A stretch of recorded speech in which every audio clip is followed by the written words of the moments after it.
Hello and welcome back to the Wildcard Rewind. This week we'll be continuing our previews and we are heading over to the AFC and NFC South and we're going to help you get ready for draft season. I just wanna rewind to when we were young at heart. Back to all those good times. Take me back to the start. Whoa, it's Monday. We are back. It's the Rewind crew. Me and Hannah repping it as usual. Hannah, how are you doing? Yeah, I'm good, thanks, Paul. We've been recording together quite a lot this week, so I'm sure we're sick of seeing each other's faces. But yeah, looking forward to tonight. We're going to be chatting something a bit different to what we chatted about yesterday. So really excited to break down these two divisions. Yeah, so those that don't know, we did record, I think it comes out on Wednesday, but we recorded the Wildcard Dynasty show last night. We're recording our show tonight. And then we're back on the Wildcard Dynasty show next week. We've also got our show again next week. So I think we got like 4 times in the space of 8 days or something like that. So we'll be sick of each other by the end of it, no doubt. Never, Paul, never. I don't believe you. No spoilers, but you actually praised me in that show yesterday, so. I know, things are, times are changing, aren't they, Paul? Yeah, it's just maybe you are actually rubbing off on me, But yeah, I don't know if I will just say a quick thing. As was announced, was it Friday or Saturday? It was announced that we've got Lewis Wood joining us. He will be hopefully joining us next week for, funnily enough, the AFC and NFC West, where his Rams and my Cardinals are. So that'd be quite fun to get into that with him. We're both really excited for Lewis to join us. But yeah, so should we get straight into these divisions then? So we're going to start with the AFC South, where there seems to be quite a lot of talking points in this division. And what you'll find is we're talking about a lot of rookie QBs between these two divisions as well. So we're going to start with the Indianapolis Colts. Hannah, there's a lot of talking points in the Indianapolis Colts, so I'm going to ask you a couple of questions. So we'll start with the first question.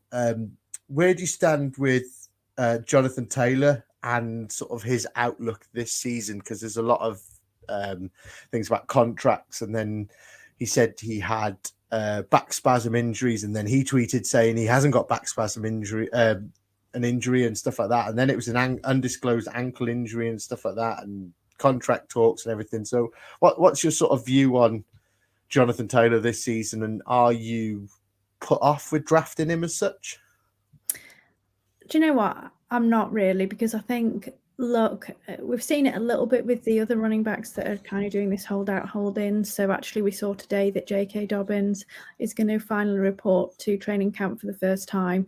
Unfortunately for Jonathan Taylor, he just has no leverage in this situation. He's still got a year on his rookie contract. As much as he wants a new contract, there is nothing, I don't think, that he can use to say, give me a new contract. Fine, hold out. They don't ultimately care. I mean, obviously, ideally, they'd like him on the team, but they'll just find someone else to do the job. So to me, I think it's in his best interest to play this season. We saw what happened with Le'Veon Bell when he held out for the whole season. He was never the same again. So I think, they do have, these running backs have a realization that really it probably is in their best interest to play. So he might hold out the whole of training camp, but I think he will turn up before game 1. So I'm actually currently buying his dip. People are getting a bit scared off because of everything that's being said. And I don't think people need to worry as much as they are. So if you can get a bargain on Jonathan Taylor at the moment, I would definitely draft him. Is that something you agree with, Paul, or have you got a different opinion to me? I'm very much on the same page. I'm not going to get too much into the running back discussions and stuff like this. In a sense, I do kind of feel sorry for them because the lifespan in the NFL is really short.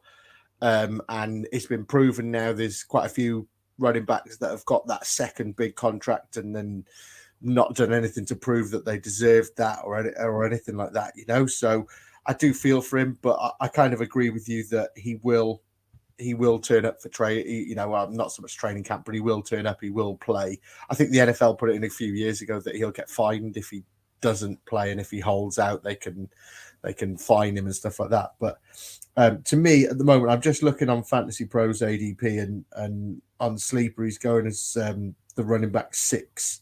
You know, that to me is a screaming value. We know what he can do. We know how good he can be. We've seen him do it. He is a great running back, and I think if they're not going to give him his contract, I think he's going to maybe do the opposite. Go out this year to go, look, I am this good.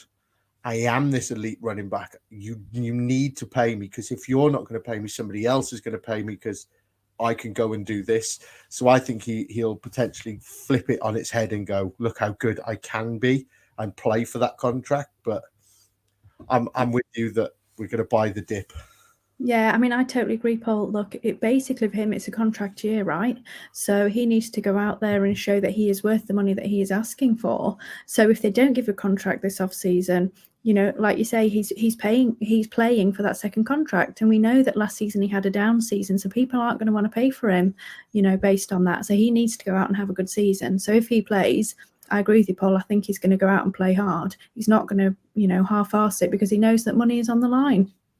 Yeah, 100%. But yeah, so we'll get into a second question with the Colts. And Anthony Richardson is probably one of the most talked about QBs this season. Nobody knows where, you know, everyone's sort of tipping him to be amazing. He's this elite rusher. A lot of people are then saying he was really bad in college, and if you look at his stats, he's not that great at throwing the ball and everything like that. We had Murph on the show around the time of the NFL draft and really slated Anthony Richardson. So my question to you is, this season he's currently being drafted as QB 12. Do you think this is his ceiling, or are you all in with him this season? Look, I think that ultimately, like, we know that he has amazing athletic ability. So, you know, I personally think worst case scenario, he's a running quarterback. So I think any running quarterback will give you a safe floor.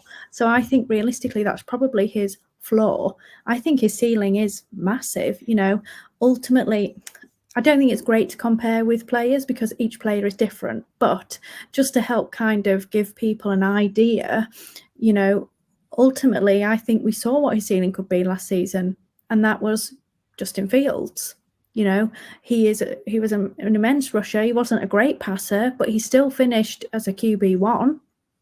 And then if I'm thinking of like, what is his ceiling, then really I'm looking at a player like Jalen Hurts, you know, who's got that full combination, rushing, and then he really improved in his passing last year, and you could see that play out. And he was then obviously an elite QB. So I think his ceiling is, you know, elite ultimately. Whether he's going to be a good enough passer for that this season, I'm not sure. But I do certainly think he could easily finish as a QB1 if he's using his legs as much as we think he will. I do think he is slightly high risk, but I think he is high reward. I'm not sure that I would take him as my only QB in a 1 QB league. I think I would either be wanting to make sure that I had a relatively startable or safe QB2, or I would want to know that there's a startable QB available on waivers. Because if they put him out there on week 1 and he's totally sinking, you know, then they may well give him a bit more time on the bench. So you just have to be a little bit careful. Obviously, we saw him playing preseason game 1. He wasn't fantastic, but that was his first ever NFL game. You know, he does need some time. If we can get him to use his legs enough, I'm not too worried. But we just need to make sure that they do that, and also that he stays on the field. Yeah. So I'm exactly the same with drafting him. If I'm going to draft him, I'm looking at targeting people like, I don't know, maybe sort of a Kirk Cousins or Geno Smith as well. Somebody that I know is a very safe player. I know what I'm getting with them players. And then Anthony Richardson is my risk. So if I was to reach for him at QB12, whether it's super flex, if it's super flex, then I'm going to probably double down on QBs early. But if it's a one QB, I think I'd go for him, and then I'd be looking to probably in the round two or three later, I'd be looking at somebody like a Kirk Cousins or a Geno Smith just to sort of level that off. So I will agree with that. But yeah, I think I'm loving Anthony Richardson this year, especially in sort of like the charity leagues. I think a lot of these charity leagues is sort of like you have to take that risk. And like you said, comparing him to Justin Fields is exactly the way to do it. I was just looking at Justin Fields' stats, and he ended up with 2,242 passing yards. When you think of somebody Geno Smith that finished just above him had 4,282, so we had near enough double what he had. But then Justin Fields had 1,143 rushing yards. So it just goes to show that somebody's thrown nearly 2,000 yards more than him, but because of Justin Fields' rushing ability, he is like a cheat code as we all say. It's that Konami code QB, isn't it? And I think Anthony Richardson is exactly that. I think if they can design the plays to his ability, I've seen the way that the Ravens have done it with Lamar. If they can design them plays that are to his strengths, I think he could be really, really good this year. So I'm all in with him, to be fair. Anything more to add about the Colts? No, I don't think so. I mean, I just would say on that, I do really love him in a Superflex league because you can get to kind of QBs around him that are a bit safer.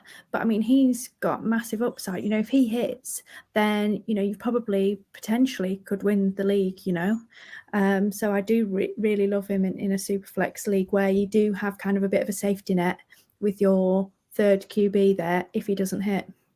Yeah, that's what I'm saying. Like with the charity leagues, you're looking for that upside, didn't you? We all play in, I think I've got about 7 or 8 charity leagues. You look for the upside, you look for that player that could win you it more than anything, not a safe play.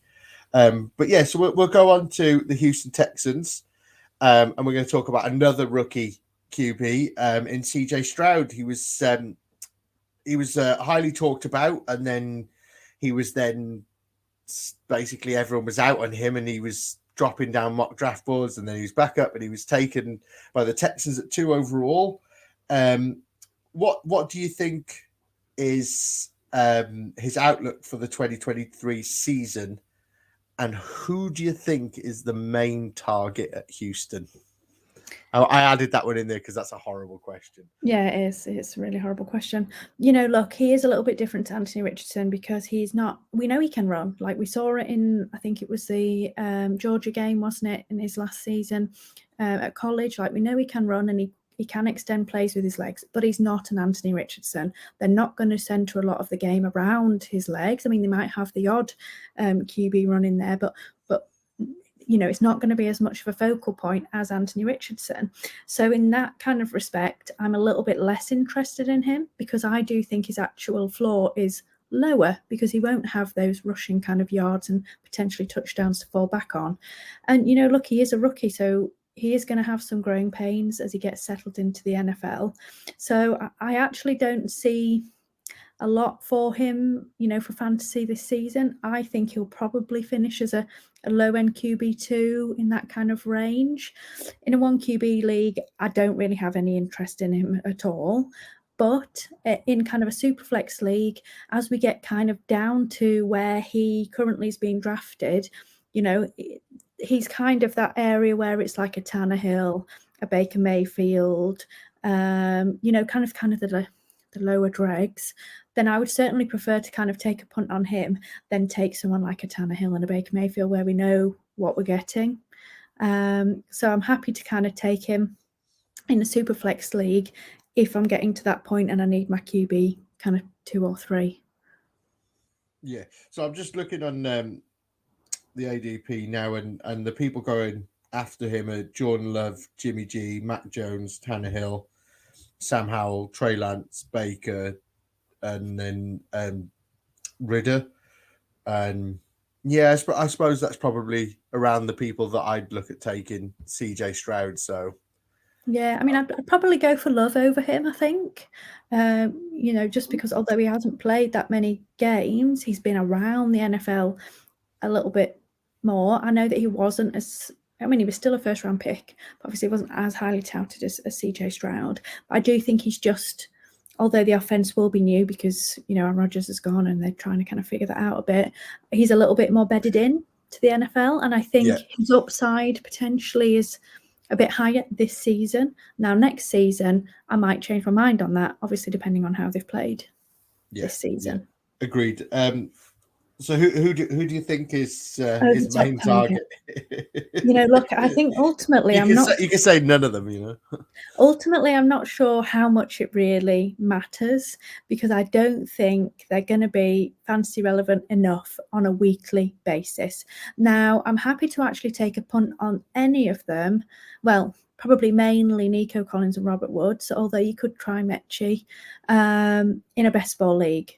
Because if they're going to have spike weeks, great, otherwise they're on my bench. Whereas in a redraft league, I'm actually not really interested in any of them. I kind of want to see how things play out over the first few weeks and then grab whoever it is going to be on waivers.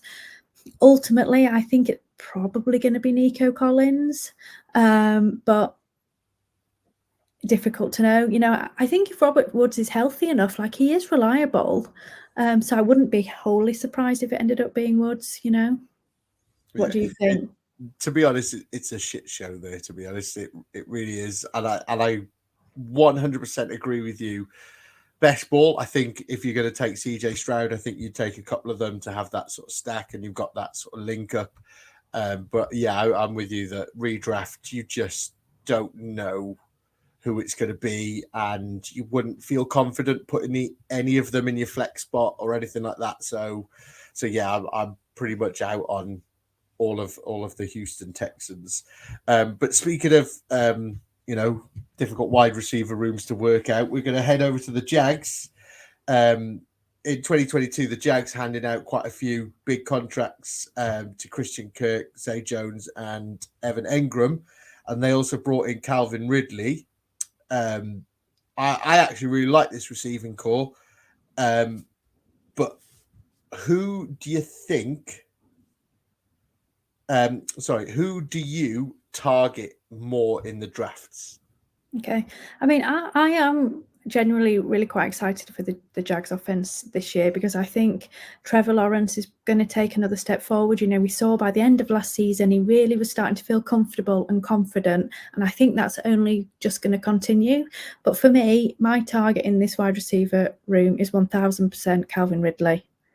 Like, he's currently wide receiver 17 in PPR ADP, but I think, if things go well for him, he could easily be a high-end wide receiver one this season. He easily could. And all of the talk we've heard so far is that he looks fantastic in camp. I think he wasn't on the field very much in the preseason game, but again, I think he looked pretty good there. In the last full season that he actually played, which I know, Paul, is a couple of seasons ago, but he actually finished as the PPR wide receiver 5.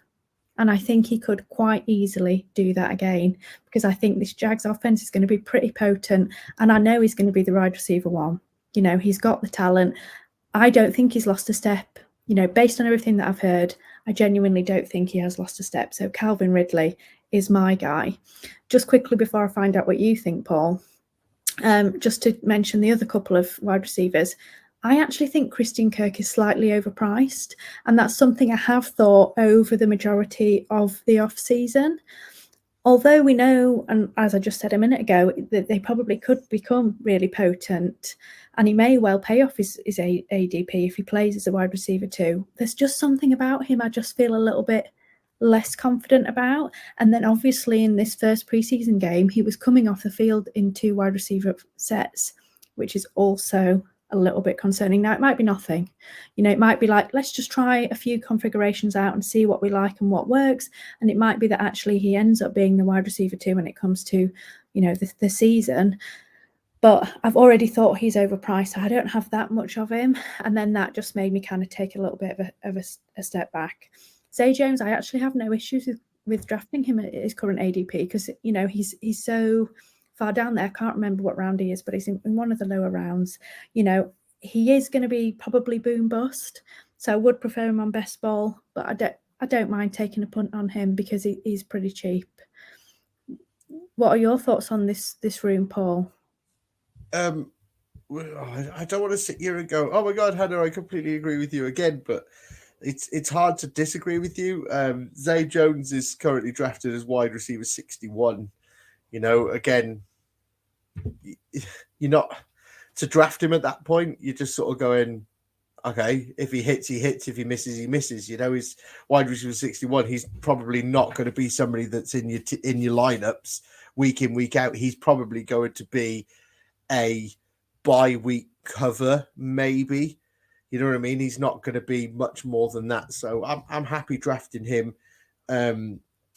Calvin Ridley is screaming value at wide receiver 18. He's definitely the guy who can. I'm not going to say he will. He can be the number one wide receiver in this team. I know you're saying he hasn't lost a step, but I don't think he would have. You know, he's obviously trained. How many has he missed? Is it 12 months he's missed? Yeah, but then he was injured, wasn't he? I think the season before, so he didn't play. I think he only played. Did he play 6 games? Then he was injured. Then he got suspended. But ultimately, I think he's got a point to prove. I don't know whether you read that thing. It was maybe 6 months or so ago. He wrote that kind of open letter article. I don't know if you ever read it, Paul. And he was just saying about how, you know, he'd made a big mistake with the betting and, you know, he's really keen to go out there and prove himself. And I think he's had that mindset all along. So I think because he has had that mindset, he's made sure that he is ready. So I think he's going to go out and perform, you know, amazingly well. I could be proven wrong, but I don't know. I've just got this feeling about him, and I would be very surprised if he's not the wide receiver 1 on this team at the end of the season. Yeah. So he played 5 games in 2021 and then missed all of 2022 and he's back. So, you know, he's missed a fair bit of football, you know, and I think it may be, I don't think we're going to see his true potential, or is that the right way to put it? We're not going to see what he actually is until maybe about week 3, week 4. I think it's going to take him a couple of weeks because obviously there's, you know, I see it in so many sports where you're ready to go. Your fitness is where you need to be, but you're not game ready. You know what I mean? And I think all of a sudden these preseason games, I'm trying not to take too much from them, to be honest. But, you know, get preseason, he's probably playing against players that he may not be coming up against. And then all of a sudden, week 1, week 2, you're coming up against the elite quarterbacks and stuff like this. And all of a sudden, you know, I think it's going to take him maybe a couple of weeks and he's going to get back into that groove and back into where he feels comfortable and stuff like that. So I think, you know, take it with a pinch of salt the first couple of weeks. You watch now, he'll go out week 1 and have 150 yards and 3 touchdowns, and I'll just be stood here going, whatever. But yeah, going over to Christian Kirk, I know what you're saying about the 2 wide receiver sets and he's coming off the pitch for them. But again, I'm trying not to, you know, I see a lot of people talking about these preseasons and stuff. Oh yeah, these preseasons. But like, you know, I'm looking at them and yeah, okay, the Cardinals lost, which we're probably going to get used to all season. But, you know, you look at the Chiefs and, you know, literally all their best players are not on the pitch. And, you know, I know there's maybe starting maybe a quarter and stuff like this. And I'm trying not to let too much of it affect me. I think, is it normally week 2 of the preseason where they start basically their starting lineup? And that's where they sort of focus more. And then week 3, they go back to basically their practice squad and reserves and stuff like that, you know? So I'm trying not to take too much, but going to Christian Kirk's value, I'm inclined to agree with you. I think he is slightly overpriced considering you're taking, you know, Calvin Ridley at wide receiver 18 and then Christian Kirk is going wide receiver 31, you know? So there's a lot more people that I prefer around that area. Somebody like Drake London. Drake London's going like 4 picks before Christian Kirk. I'd rather have Drake London than Christian Kirk, if I'm honest. Yeah, I think for me, like, it's not quite to that level, but they're being drafted a bit like a Jamar Chase and a T. Higgins, relatively close together in terms of rounds. And although I think this Jags offense is going to be more potent, I'm just not convinced that they'll support them both at such a high level. Now, I might be wrong. As I say, I could be totally wrong, but I prefer Christian Kirk when he falls past his ADP than at ADP. Yeah, I agree with you, to be fair. But I do think that Trevor Lawrence has the ability to, uphold two good wide receivers. So, if he does fall past his ADP, he's a bit of a smash. But yeah, we'll get on to the Tennessee Titans. And I could go into so many different Henry Burks, so many different players, Henry Burks, Tannehill. So I think I'll go into somebody else, and that's DeAndre Hopkins, because my love for DeAndre Hopkins. Do you think that we will see the Hopkins that we know and love this season with Tannehill? Do you think we get that Hopkins back? Look, I think there's been a lot of talk about Hopkins this offseason. Obviously, he got released, and then where's he going to go? Oh, he's going to go to the Chiefs, really excited, and then obviously ends up on the Titans, which I think everyone agrees is probably one of the worst spots, unfortunately. But as part of that, there's been this discussion, what kind of receiver is, Hopkins now? And, we've heard it to death. Some of the stats have declined slightly, and we know that he is getting older.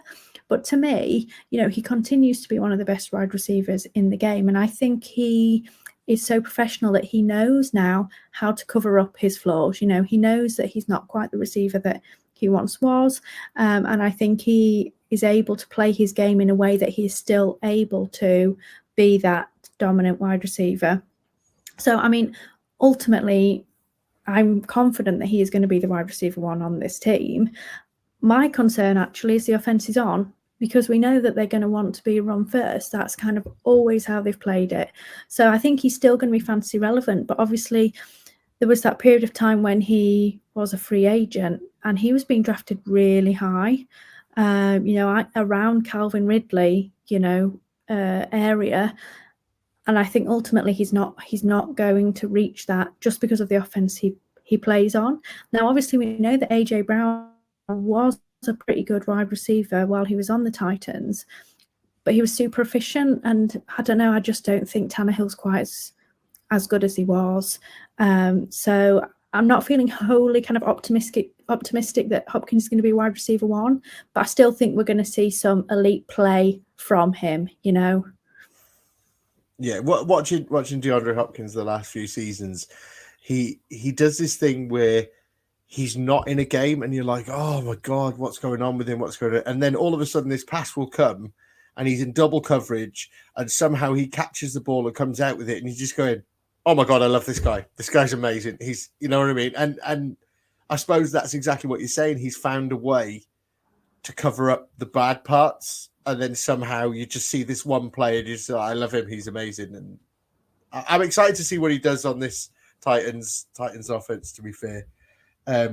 But we will get into a second question, and that is with the Titans' offensive line being ranked as one of the worst in the NFL this season, do you begin to worry for Derrick Henry and how he is and what he's going to do this year? I think generally, there has to be some kind of element of worry about Derrick Henry this season, or as we're starting to get, further seasons, because he is getting older and he has played a lot of NFL football. He has carried the ball 934 times over the past 3 seasons, which is like an absolute ridiculous number. So I'm not concerned about the O-line from kind of a running point of view, because we know what he's like. If he gets a little bit of kind of headwind, he'll knock anyone over. So I think he will still be relatively productive. But my concern is, how much more can the body take? Are we going to start to see injuries now? At some point, he's had so much tread on those tires, pardon the metaphor, but the wheels are going to fall off, and the question is it going to be this season? Now, obviously, last season we were saying the same thing, and he was an absolute beast again. Like you say, look, the O-line's taken a step back even more this time. But I still think he's going to be, if he stays on the field for the whole season, I do think he's going to be a very reasonable running back. He might not be the running back one, but I do think he would easily finish as a low-end running back one, even if he's less efficient than he has been historically. Yeah. I was just trying to find some numbers, but I believe his numbers before contact or after contact are not that great. So I do kind of worry if that O-line is not going to protect him as best they can, But ultimately, I still think that Derrick Henry can do Derrick Henry things. What we've seen the last few years is unbelievable. If I say, we spoke about it earlier about how a career span for a running back is so short, and yet we look at Derrick Henry, and every year we're like, he's got to slow down, and then he just goes into beast mode, and we just sort of sit there and go, how's he doing it? How's he do this every year? So I'm sure he will shock us all and prove us all wrong yet again. But before we move on to the NFC South, we're going to give our favorite player from this division for the 2023 season and why. So, Hannah, who's your player that you're going to choose? So there's probably not a lot of explanation to this because we did actually speak about him in an earlier question. But for me, it's Calvin Ridley. Like, I think his upside is phenomenal based on his ADP. It might not play. He might not pull off in the end, but I think with the ceiling that he's got, I'm smashing that if he's there. Yeah, so I'm going to go for, and I'm going to say this, and people hate it when people say this, but I'm going to go for Anthony Richardson, and I'm going to say that he's going to be a league winner. I think he's somebody that if he hits, he's going to win your leagues this year. So I'm going to go for him. But yeah, so we're going to move on to the NFC South and talk some more rookies. Why not? But we're going to start with the Atlanta Falcons. And when I talk about the Atlanta Falcons, there's only one player that we could talk about, and that's Bijan Robinson. So my question to you, Hannah, is how high are you willing to draft Bijan in a redraft league? Yeah, do you know what? I have to say I'm not scared of him at all. He was drafted really highly in the draft. We know that Atlanta drafted him for a reason, and I think Arthur Smith will know exactly how to use him. I personally wouldn't be afraid to draft him as the running back too. I wouldn't. Because I don't think I would have to, but I wouldn't be scared to do that. Ultimately, Austin Eckler, I think, is going to take a little bit of a step back, and he's one of the guys that is being drafted before him. Not because I don't think he's talented, but I just think they're going to be a bit more kind of reasonable with him, and that's what he wanted. He doesn't want to be used as much, as he was last year, and he had so many touchdowns. I think it was like 20. He's not going to do that again. So I do think he is going to take a step back. So I would happily take Bijan as the running back too. I have no questions about his abilities. We know how talented he is. And look, ultimately, the biggest question about this Atlanta offense this season is Desmond Ridder. And I think, look, if Ridder has a poor season, Bijan may need to carry this team with his talent. And we know that he can do it. I've got no qualms that he'll be able to do that. So I think Bijan is going to be a screaming kind of success this season, and I wouldn't be scared to take him as a running back too. Yeah, so this is the first time that me and you are going to disagree on this show. Oh. And I'm not going to disagree and say I don't think he's capable of having an elite season, because I think he is. But I would take 3 running backs over Bijan. And so he'd be, I say we're disagreeing, you're happy to take him at 2 and I'm happy to take him at 4, so it's hardly really disagreeing. But but yeah, so for me, I think CMC, I think we could both agree he's the one. Yeah. For me, then I am still in on Austin Eckler, so he's my 2. And I'm going to put Saquon Barkley at 3. I think Saquon Barkley is still. Oh, look! You disagree with that? You don't like that pick? I do think I still think Saquon is great, but I just think that this whole offense, that they well outperformed how they, their talent last season. I think they're going to have a bit of regression, and I do think that is going to affect Saquon a little. Yeah, but that's just I think if Saquon goes off, he's unreal. I could probably play a draft board and get Saquon later. If I sort of feel on how people are in that league, you could probably find that you get Saquon. But he's, in my personal opinion, I prefer Saquon over Bijan. But he is 4 for me, and I do agree in the sense that I do think he is an unreal elite talent. But anything else you want to add on the Falcons before we go? Is there any other play you'd like to talk about before we move on? I don't think so. I think ultimately a lot of this offense, particularly the skill players, maybe apart from Bijan, are kind of reliant on Ridder a little bit to be reasonable, to take that step really. So I think it's going to be an interesting, and it's going to be a really fun offense to watch. And obviously we know that Mariota wasn't fabulous and he supported them in a certain way, but for them to really kind of show their true talent, we need Ridder to be semi-decent. Yeah, agreed. But yeah, so we go to the Carolina Panthers, and why not? Let's talk about something we haven't spoken about today, and that's a rookie QB. So let's talk about the number 1 overall pick in Bryce Young. Do you see him as a solid QB2 in your team, or are you a little bit worried about all these talk about his height and everything like that, and his size and stuff? But are you happy to roll with him, or are you worried? I think of him probably in pretty much the same vein as CJ Stroud, to be honest. I think they're being their ADP is back to back, isn't it? I think he's one spot before CJ Stroud, and I do think of them very similarly. So 1 QB league, no interest. I just don't think they've got the upside this season to be relevant. In a super flex league, again, looking at the QBs around them, like we discussed, for CJ Stroud, Love I would probably take, but the others, I think again their upside is a bit low. So I might pit for Bryce Young, because he could hit the ground running.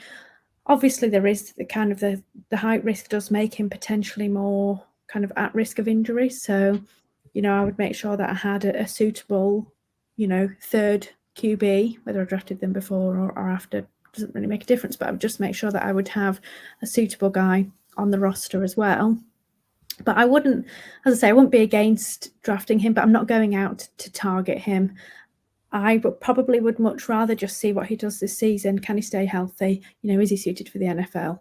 And then next season, look to draft him based on that. If I feel that, I'm confident that he's going to be a useful fantasy asset.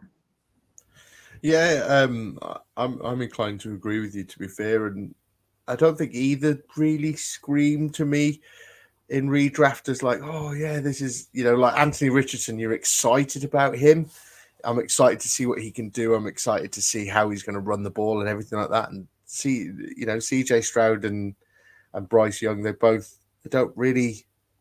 that Voom sort of player. They're just meh. But I am going to add another question in here, because it was so much fun doing it to you last time. But what wide receiver are you targeting from the Carolina Panthers? No. None. Look, ultimately, someone is probably going to get more targets than the rest. I do wonder whether kind of at the start of the season that might be someone like an Adam Thielen or maybe DJ Chark.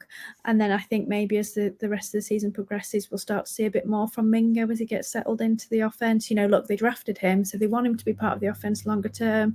The other wide receivers, they're 1 year loans pretty much, just to kind of help Bryce out. So I think they're going to want to get Mingo going and get him kind of embedded into this offense. So I think maybe towards the end of the season, he might end up being one of the top targets for Bryce Young there.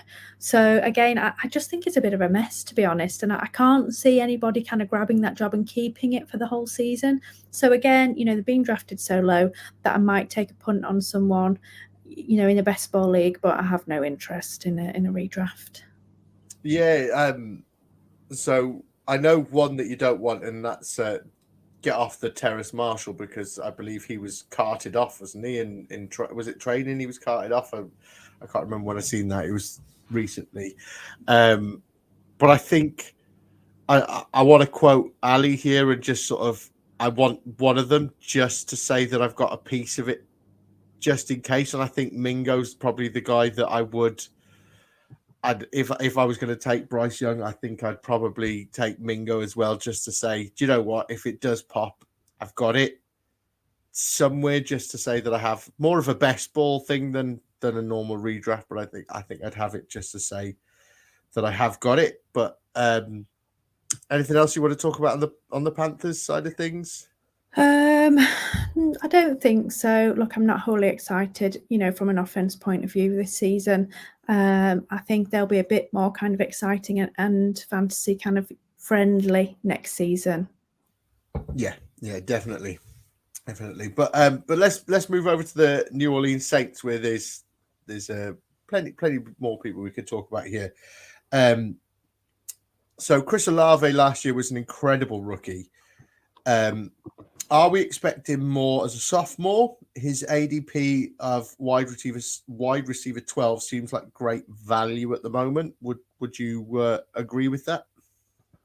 I think so. Look, I think ultimately last season he was his talent wasn't recognized as much as I think it probably should have been. I think he had that injury and that kind of kept him off the field, and he was playing in an offense led by Andy Dalton. So I don't think people kind of recognized how much of a great player he is, especially because obviously there's Garrett Wilson and whatever, who was potentially kind of stealing a bit more of the limelight. But he was New Orleans' top target last season. He had a 25.6% target share, which was 21st, for all wide receivers. And he actually had the best expected points added per target of all of last year's rookie wide receivers. This season, he gets a QB upgrade with Derek Carr, and he had a really high yards per catch last season, and we know that Derek Carr can push the ball downfield. So I really think that this is probably a really nice marriage that they're going to have. Look, Michael Thomas is potentially a risk, but we know that he struggled to stay on the field over the past few seasons, and I think ultimately Michael Thomas will get injured and Chris Olave's talent will shine through. So I'm drafting him quite a lot because I think he is, a great target. Yeah, I 100% agree with you. And if you wanted to go, I don't know, say for example, you wanted to go running back, wide receiver as your first two picks, and you could maybe get somebody like I don't know, a Bijan or a Saquon Barkley in round one, and then it comes back and you could pick up Chris Olave there. I think that's an absolutely power start. That's obviously a one QB league. If you were playing Superflex, I would suggest that you'd grab a QB within the first couple of rounds. But even Superflex, if you can get a QB in round one and then smash a Chris Olave in round two, I'd be really, really happy with that. So to me, I love his value at the moment. He's a player that I really, really like, and I feel like I've got quite a lot of him, probably too much. And if something goes wrong within this season, a lot of teams are going to suffer. But I just think his value at the moment is just screaming. It's just like I feel like he's great. There's a lot of people that I'm trying to look here. Devontae Smith, I'd rather Olave over Devontae Smith. Jalen Waddle, I think I'd rather him over Jalen Waddle. Possibly Amon-Ra St. Brown. I think I'd take him over Amon-Ra St. Brown, but I think that's probably the point where I start struggling when you get to like Jalen Waddle and them sort of players, you know. But yeah, so I'm going to add another question in about the Saints before we move on, and I love giving you these shit positions and the rooms that they've got, but I'm going to throw in the running back rooms here. Are you drafting Kamara this season, or are you out on him? Are you drafting Kendre Miller? Are you out on him? What are you sort of doing with this running back room? So I would say that I am not too fussed about Miller, I don't think, to be honest. I think probably Williams would be my choice if I was going to take anyone who isn't Kamara. Look, Kamara at the moment is going at running back 22. I don't know. He wasn't that great last season. He ran okay, but he wasn't fantastic. I can't remember actually ultimately where he finished. I don't know if you've got that to hand or not, but I haven't been, to be honest, drafting very much of them at all. Any of them, I'm just not massively interested. Now, that might be a massive error on my part, but we know that Kamara's going to be out for 3 games. That already sets him back.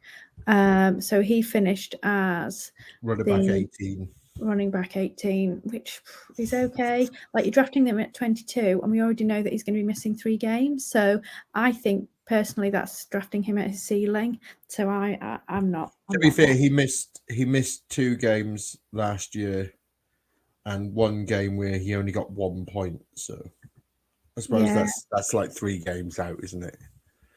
Yeah, I'm just not. Don't know. I'm not that into it. What do you think? Yeah, I'm kind of feeling the same, and I'm trying to. I loved Kamara when I first started playing fantasy football.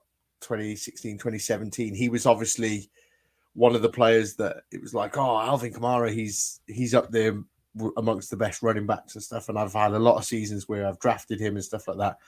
But I think we're holding on to it and hoping that he's going to be a little bit like sort of Derrick Henry, where even as he's getting older, they're expecting him to still run 1,200 yards, put 12 rushing touchdowns or 15 rushing touchdowns on the board, a receiving touchdown, and everything like this, getting receiving work and stuff like that. And I just feel like we're not seeing that with Kamara anymore. And I'm just sort of at the point where I kind of what you were saying about you sort of drafting him at his ceiling, and I'd rather take at that area.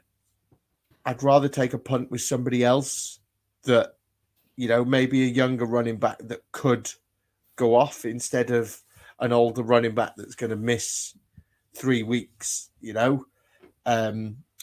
would say that I have got a bit of Kamara because before the ban actually came in, or before they announced how long he was going to be banned for, there was talk that it could be 6 weeks. It was cool, and his value just kept dropping because nobody wanted a piece of him, and I just got to the point where it was like, do you know what? I'll take a piece of him if I've got to miss 6 weeks.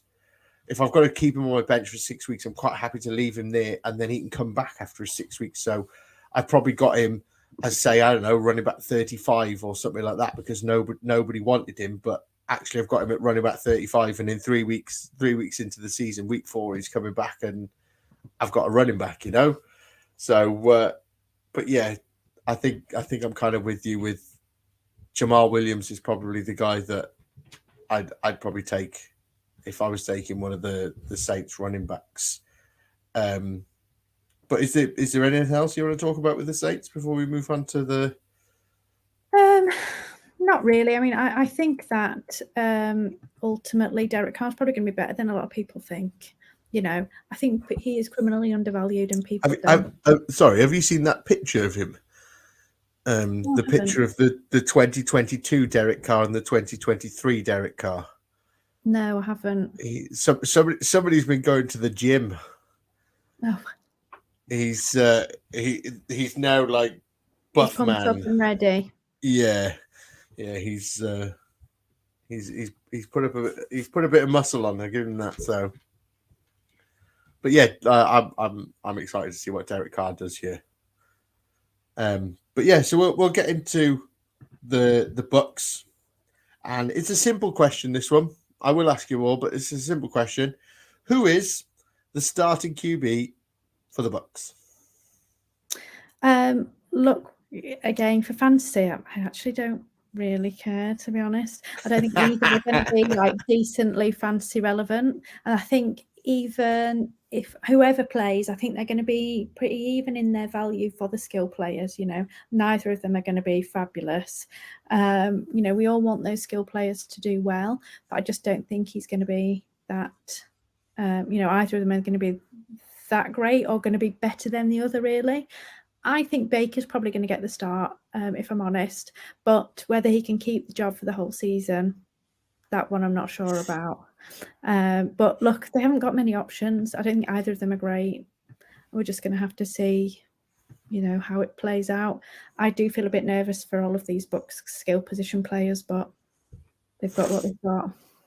So I went on to the Wildcard Dynasty show 2 weeks ago and did the Wheel of Death. So I want your opinion here. Me and Mags made a charity bet. And basically I've said that Mike Evans is not going to get his 1,000 receiving yards this season. And Mags has said that he will, because it's Mike Evans and he always gets 1,000 yards. So I just want your opinion quickly.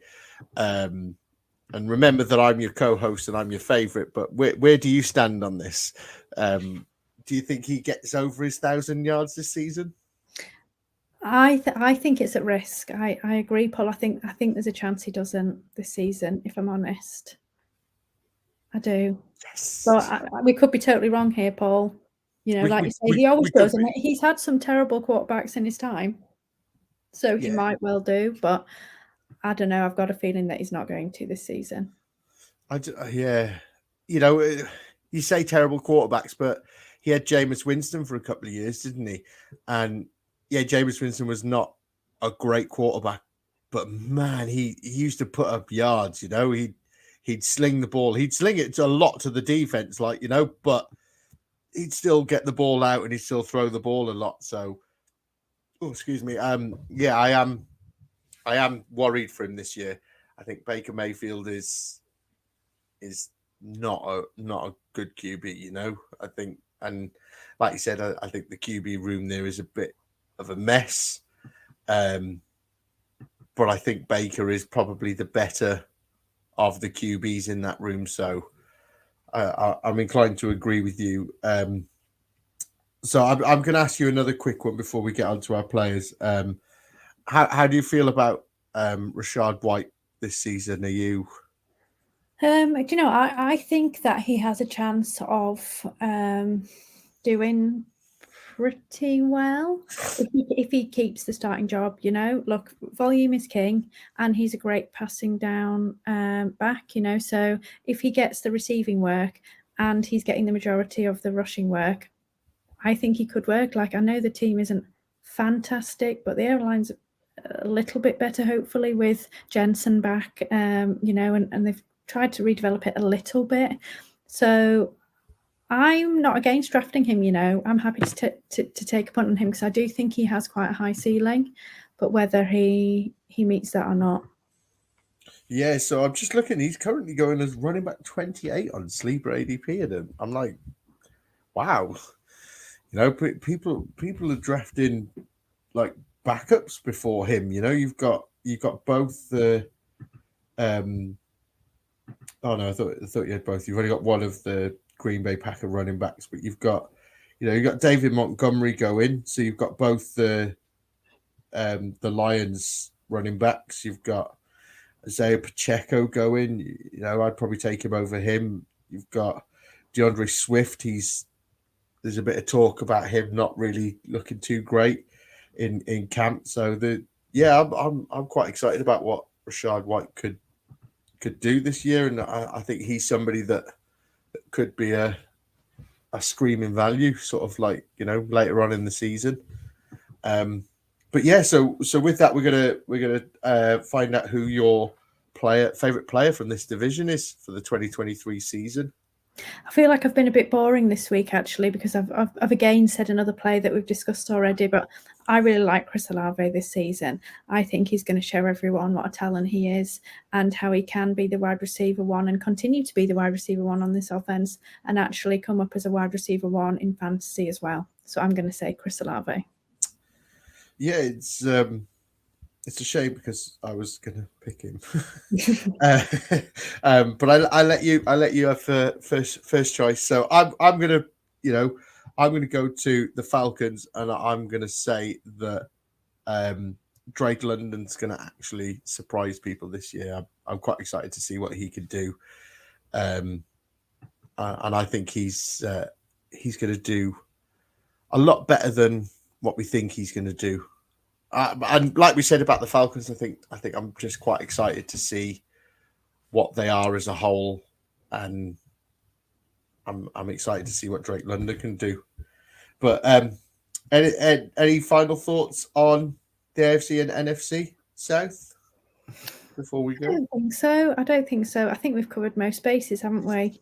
They've all got some quite interesting kind of fantasy components out there. I think there's going to be some all sorts of different things for us to watch and follow through the season, and I'm looking forward to it. Yeah, I think the biggest thing for me is between the two, the AFC and the NFC South, is, if you include Will Levis, you've got 4 of the rookie QBs. So you've got Bryce Young, CJ Stroud, Anthony Richardson, and Will Levis at the Tennessee Titans. So there's a lot of rookie QBs and a lot of question marks at QBs. You've got the Bucs have got a question mark. The Panthers have got a rookie. The Falcons have got Desmond Ridder. Can he do it? You've got Will Levis at the Titans. Is he going to get that job? You got CJ Stroud, a rookie. You got Anthony Richardson. The only team that I'm actually confident with QBs is the Jacksonville Jaguars. So, it's going to be an exciting season for the AFC and NFC South. But yeah, so with that brings us to the end of the show. I'd like to thank you all for tuning in, and be sure to subscribe and follow us on X. I nearly said Twitter then, on X, at Wildcard Rewind, or head over to our YouTube channel and search for the Fantasy Wildcard Podcast Network, and make sure you give us a can't get my words out. Give us a subscribe, and make sure you tune in next week, where we'll have our new co-host joining us, Lewis, and we will be going through the AFC and NFC West. I had to make sure I didn't get that wrong, But yeah, so Hannah, I'll see you next week. See you next week, Paul. Looking forward to it.